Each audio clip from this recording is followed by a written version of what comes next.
Acting Deputy President. Again, we rise and we talk about this question about housing, rents, inflation and how it affects people and the effects of immigration on that and cost of living. And I know, quite worried in one of these responses from the government side, that it is shameful for us to ask these questions. That's a quote from today. It is shameful for the opposition to ask questions about housing supply and immigration. That is a contempt which they deal the Australian people and the opposition. That it is shameful to ask these questions. But here we are.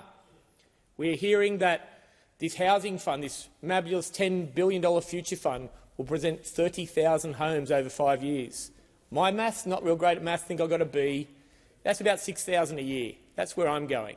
If we look at the maths of that, is they would have lost last year $365 million on investing housing, and it's only the investment that would build the housing.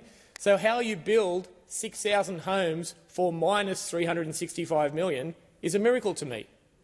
This all-wonderful fund doesn't do that. But with this government, best in show is not a policymaker.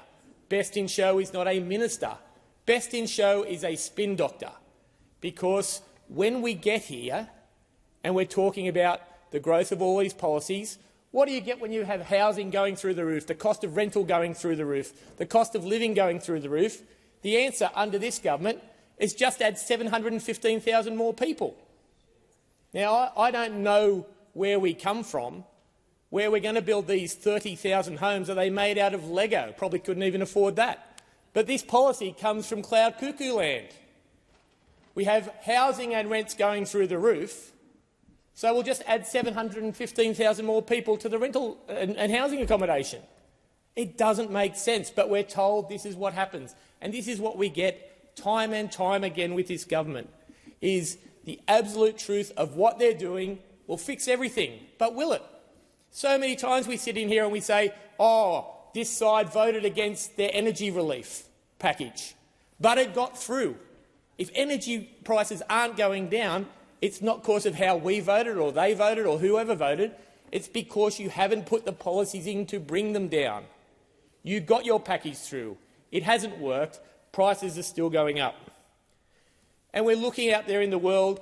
That's what people of Australia want to hear. We're here to make Australia better, not to fight with each other constantly. And so when I'm talking to Stephen at Newcastle Go-Kart Club on the weekend, running up there in a run, and poor Stephen and his son Logan, great driver, real good talent. He's got a hell of an engine, does 107 in the straight. But when Stephen has to say that his son's racing career might have to go on hold because of housing costs going up, that's a guy's entire potential future of life going away because housing's going up. Adding 715,000 people to the housing market does not bring that down. Building the infrastructure to service more housing at that number, when we're putting a freeze, we're going and reviewing all of the infrastructure pipeline, doesn't help that matter. And that's where the rubber's not meeting the road. There are some very, very good things being said by this government about what they want to do. The legislation does not meet the aspiration. When we're talking about cost of living, the cost of living pressures aren't being put on by the Kremlin, they're coming from the Kiribati.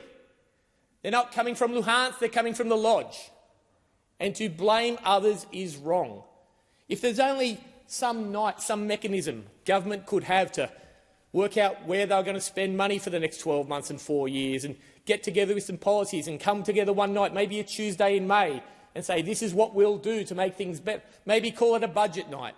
If that was sometime soon, they could have answers. But they don't. They have spin. Even this week, of all institutions, the ABC said numbers about debt and inflation is spin. The people of Australia don't want to know what happened 5 years ago. They want to know this week, this month, this year, can they pay their rents? Can they pay their electricity bills? Can they pay their grocery bills? And there might be cost of living benefits in this budget, but we're putting up their taxes as well. It is tax and spend, all putting inflationary pressures on this. There are no answers, there is just spin. and people deserve better. So the question